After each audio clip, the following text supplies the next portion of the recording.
નમસ્તે બાળકો. નમસ્તે. કેમ છો બધા? મજામાં. આજે આપણે વર્ગખંડમાં અવિઘટનીય કચરા વિશે સમજીશું.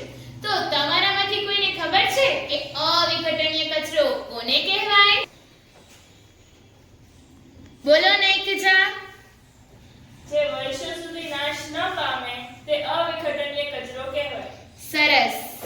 કાશ રજા પણ અવિઘટનીય હોત. બાળકો, આજે હું તમને સૌને કોઈની સાથે મળાવવા માંગુ છું. મળવું છે ને તમારે બધાને?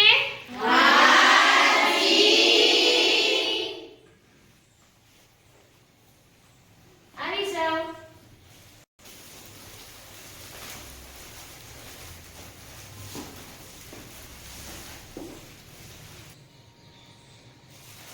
હેલો બાળકો.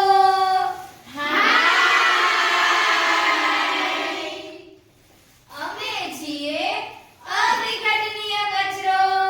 હું છું પ્લાસ્ટિકની થેલી અને હું છું પ્લાસ્ટિકની બોટલ. તમે અમને જ્યાં ત્યાં ફેંકી દો છો, એટલે અમે તમારા શિક્ષકને ફરિયાદ કરવા આવ્યા છીએ. અરે, આ બંને તો બોલે છે. હા, અમે બોલીએ છીએ. તો બોલો, તમારે બંનેને શું ફરિયાદ છે?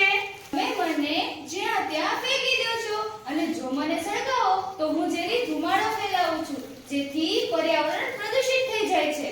અને હું તો 100 વર્ષ પછી પણ નવી જ દેખાઉં છું. અને મને કોઈ પ્રાણી કે પક્ષી ખાય તો તે બીમાર પડે કાં તો મૃત્યુ પામે. અરે, તમે તો પર્યાવરણને ખરાબ કરો છો. હા, સાચું. તો બોલો બાળકો, હવે આપણે આ બંનેની ફરિયાદના નિરાકરણ માટે શું કરવું જોઈએ? હા ધાર્મી?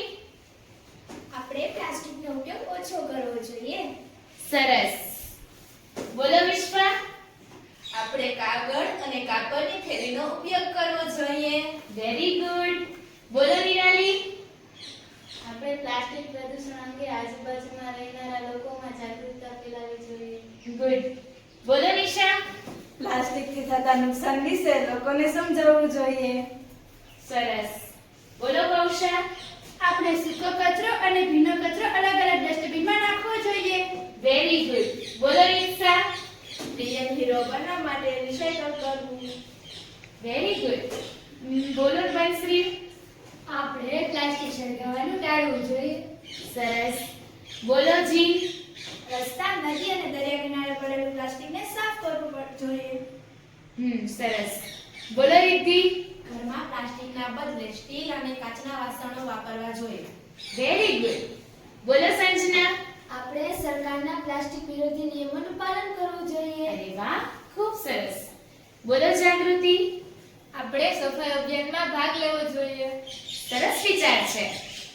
બોલો પ્રાર્થના? તો ચાલો આજે આપણે એક સંકલ્પ લઈએ કે પ્લાસ્ટિકને ના કહીએ અને પર્યાવરણને હા કહીએ.